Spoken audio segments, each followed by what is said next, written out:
이제 농지연금 채무 또 장점이 뭐냐면 중도 상환. 이렇게 우리가 원래 은행에서 대출 받으면 중도 상환 뭐 페널티 이렇게 이렇게 매기는 수가 있잖아요. 페널티를 가하는 경우. 근데 이거는 뭐 중도 상환할 수 있습니다. 중도 상환. 좋죠. 응? 하다가 나 싫어. 그냥 내가 다 갚고 끝낼래. 뭐 얼마든지 가능하다는 거. 이것도 큰 장점이에요. 이것도 읽어보시면 되고.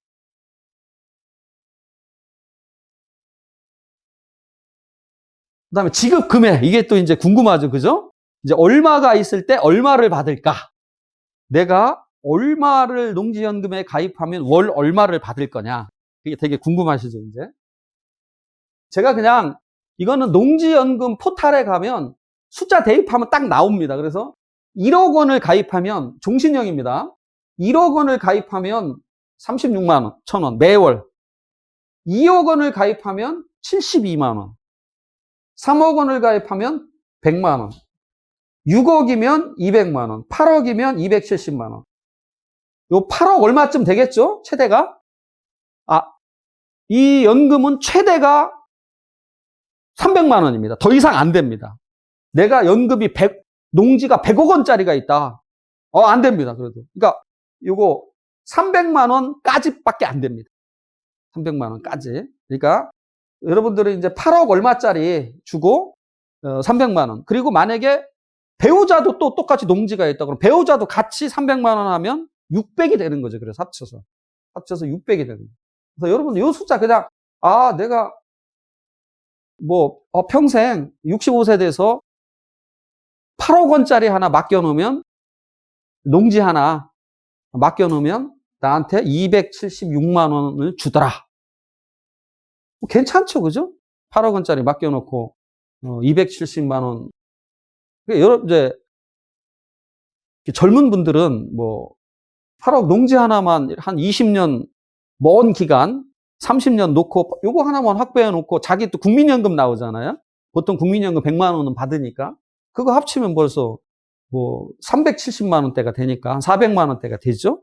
그러면 노후 대책이 끝나는 거죠, 사실상. 근데 이 농지연금을 국가가 장려를 할까요? 아니면 자꾸 안 주려고 할까요? 농지연금은 국가가 매우 장려합니다. 그러니까 웬만하면 신청하면 되게 뭐 이렇게 사은품도 그거 막 자랑해요. 막 우리 농지연금 가입 지사별로 몇 명 가입했다 올해 이렇게 그 사이트에 가보면 보도 자료를 냅니다. 그래서 농지연금을 너무 그렇게 뭐 어렵지 않죠. 그냥 뭐 65세 이상 또 5년 경력 2년 보유 30kg 300만 원까지 개별 공시지가 감정평가. 우리는 감정평가 받으면 되죠. 개별 공시지가는 좀 올려달라고 말씀하시고. 그래서 이 농지연금은 이렇게 소개를 마치고, 자 이제 농지연금의 주의투지통행권이라는 걸 아셔야 됩니다. 이거 왜 알아야 되는 거라고 하면, 이걸 알아야 이제 여러분이 오히려 이제 핵심 강의가 오늘 이거예요. 핵심 강의가. 주의토지통행권은 뭐 여러분 뭐 어렵지 않잖아. 주의토지를 통행한다는 거예요. 자, 이제 이게 무슨 뜻이냐? 요게 이렇게 길이 이렇게 있어요. 여기에 길이 이렇게. 그런데 땅이 이렇게 필지가 이렇게 있어요. 여기도 이렇게 있어요. 근데 이 D는 다 절벽이야, 절벽. 공로. 이렇게 공로라는 게 뭐죠? 여러 사람이 다닐 수 있는 길이 요거밖에 없다고 가정을 하면 요 토지 소유자 또는 이 토지 소유자는 요 길에 갈 수가 없잖아요. 맹지잖아, 쉽게 얘기해서. 우리 공매 경매의 대한민국 최고 전문가신 우리 김동희 원장님한테 한 말씀 여쭤보면 맹지면 낙찰 받기가 쉬울까요? 어려울까요? 쉽죠? 응? 맹지면 낙찰 받기가 쉽습니다. 그래서 요 토지는 무슨 뜻이냐? 어느 토지와 이 토지와 공로 사이에 그 토지의 용도에 필요한 통로가 없는 경우, 없잖아. 중요한 거, 없는 경우에 토지 소유자는 주위의 토지를 통행하던가, 통로를 하지 않으면 출입할 수 없을 때, 통로, 이 사람은 어딘가 일리 출입해야 될 거 아니야. 여기 아니면 여기, 그죠? 여기에 길을 낼 수 있다는 거예요. 쉽게 얘기하면. 무서운 얘기입니다, 이게. 네. 네? 그러니까 이게 무서운 강의를 하는 게 오늘 엑기스야, 이게. 길을 낼 수 있다는 거예요. 자, 무슨 길을 낼 수 있냐? 우리는 전답이잖아요? 그러니까, 경운기 갈 수 있는 정도의 길. 경운기 갈 수 있는 정도의 길. 그러면 이 사람한테는 대신 뭘 줘야 돼요? 지료를 내야지, 당연히. 하지만, 지료를 준다 하더라도 나는 농사 질 수 있다. 나는 농사 질 수 있다. 자, 요게 맹지면 농지연금으로 된다, 안 된다? 잘 안 돼. 농사를 못 짓잖아, 맹지인데. 그러니까 한 단계 거쳐야 된다는 뜻이지. 예? 그래서 이 강의를 하는 거예요. 예? 이해하셨죠? 그죠? 그래서 공로에 출입할 수 없거나 과다한 비용을 요한 때에는 그 주위의 토지를 통행할 수 있고, 나아가, 이게 무서운 얘기야. 필요한 경우에 통로를 개설할 수 있어요. 통로를 개설할 수도 있어. 다만 손해가 가장 적은 장소와 방법을 선택해. 예를 들어서 이 사람이 나는 길을 이렇게 가겠다. 또는 이 가운데로 뻥 뚫겠다. 이런 건 안 된다는 거죠. 그죠? 이해하셨죠? 이 주의토지 통행권이 굉장히 이게 오늘 핵심 얘기예요. 응? 이게. 그 다음에 분할로 인해서 공로에 통하지 못하는 토지가 있는 경우. 아까 경우에 그게 한 사람 토지였는데 분할이 된 거야. 그러면 이때는 이 경우에는 돈도 안 줘. 지료도 안 줘. 보상 의무도 없어요. 지료도 안 줘. 그냥 통로 개설할 수 있어. 그래서 이 주의토지 통행권이라는 소송을 통해야 됩니다. 그냥 하는 것이 아니라 반드시 법원에 주의토지 통행권에 기해서 내가 요 부분을 통행할 권리가 있음을 확인하다든가 아니면 이 통로를 개설하는 것을 방해하지 말라든가 그런 소송을 내야 돼요. 그래서 주의토지 통행권 소송을 내야 돼요. 그런데 이게 해본 자와 안 해본 자의 차이가 큽니다. 자, 주의토지 통행권 소송은 패소할 수가 있는 건가요? 항상 이길 수 있나요?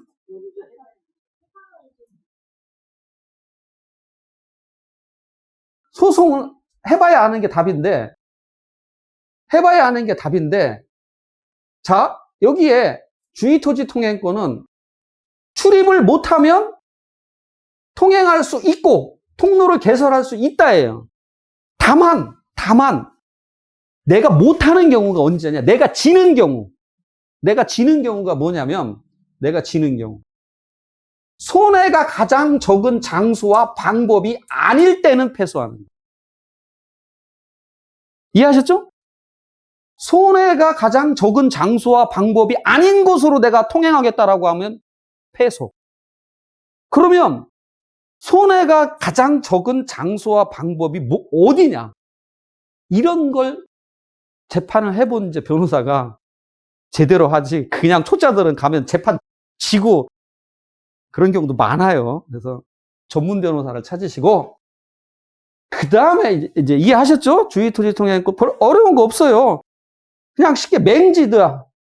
전답 과수원 맹지다. 어떤 경우든 길을 낼 수 있다.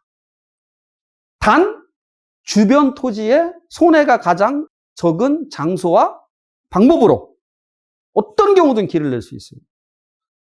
그래서 전답 과수원 중에 실제 농사로 이용할 수 있는 토지 중에 농지연금을 가입 못하는 건 없다. 매개체가 바로 주의토지 통행권이다. 이렇게 이해하시면 돼요. 그래서 재판은 한번 하셔야 된다. 재판은 한번 하셔야 된다. 그런데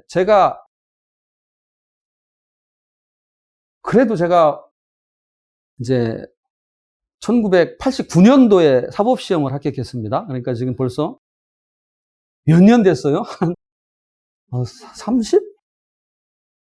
32년 됐네요? 32년, 이렇게 이제. 그래서 제가 22살 때 합격했습니다. 만 22살 때. 32년 동안 이제 이걸 이렇게 이쪽에서 이제 전문 변호사로 이렇게 활동하다 보면 이제 어떤 일들이 벌어지느냐. 주의토지 통행권 소송을 딱 가잖아요? 그러면 당하는 사람은 완전히 이 방송이라 뭐 그렇지만 막 펄펄 뛰십니다. 이런 천하의 땡땡, 응? 어디 내 땅을 거저 먹으려고 막 분해가지고 어떤 분은 진짜 그러십니다. 나이 드신 분. 당연히 여러분이 거꾸로 당해봐. 화가 나죠, 그죠? 그런데 어쩔 거야. 현실인데. 그래서 막상 이제 감정을 딱 하잖아. 치료 감정. 예? 그럼 뭐 그거 얼마 나오겠어. 그죠? 그거 이거 받으면 황당한 거야, 이제. 그러면 이제 그럴 때, 아휴, 어르신, 이거 한 10배 쳐드릴 테니까 좀 파시죠. 이러면 많이 파시더라고, 나중에 많이 파시더라고. 어려운 거 없죠? 다 이해하셨죠? 모르면 다시 반복하고. 다 이해했죠? 이해 못했다고 이따 묻기만 해봐라. 그게 그러니까 경운기 들어갈 수 있는 정도라고 하시면. 그렇죠. 농사지어야 되니까. 몇 미터? 경운기가 뭐 한 2m 정도, 그 정도 되지 않을까요? 예, 그 정도 길. 경운기 왔다 갔다 할 수 있는 길. 자, 이제 오늘 마지막. 이제 이것도 무지하게 싸워. 진짜 자, 수도 등 시설권. 이게 토지 투자하시는 분은 이 조문을 꼭 아셔야 돼. 근데 이걸 몰라가지고 또 주먹다짐하고 막 난리를 쳐요. 수도 등 시설권. 말 그대로야.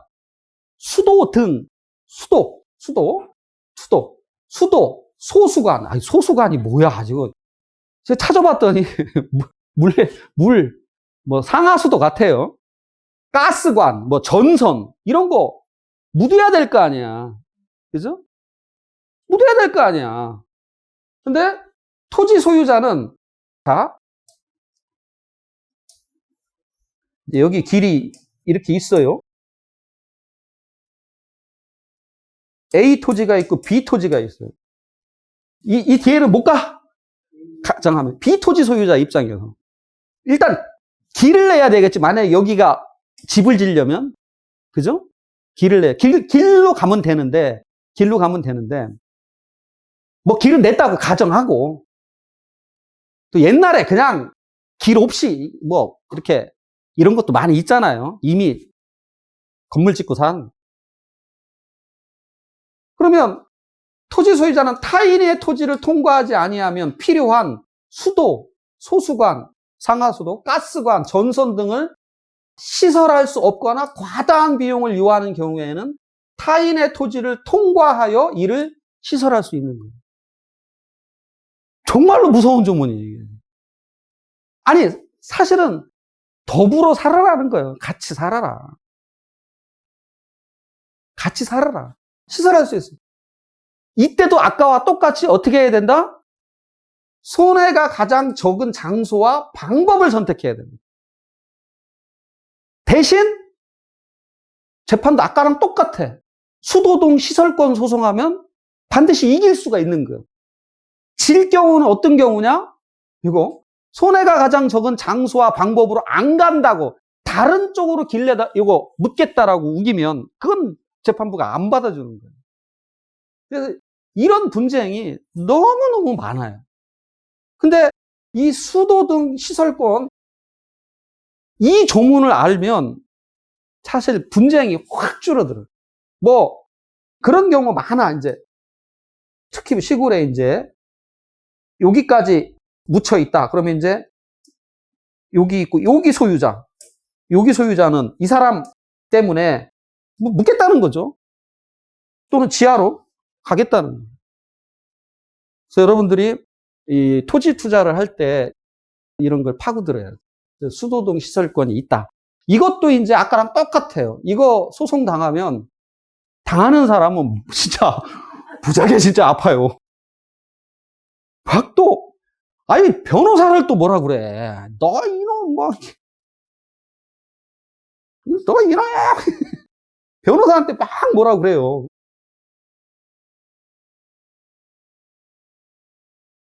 이제 도서 안내 뭐 제가 쓴 책들이 여기 있는데 오늘 주의토지 통행권 이런 건 여기 도로공원 경매 골목길 진입 도로 도로인가 맹지인가 이 책에 다 들어있어요. 그래서 여러분들 나중에 책은 한번 보시고 우리 잠깐 이렇게 나오시죠. 인사 좀 드려요. 이제 우리 오늘 사무실을 빌려주신 우리 김동희 원장님이십니다. 이 공매 경매에 책도 여기 어마무시하게 쓰시고 책이 몇 권 쓰셨죠? 33권. 33권 쓰신 분입니다. 예, 공매, 경매 관련해서 이거 다. 그래서 최고로 실력이 계신 분. 자, 그러면 오늘 강의 50분 됐는데 이걸로 마치겠습니다. 고맙습니다.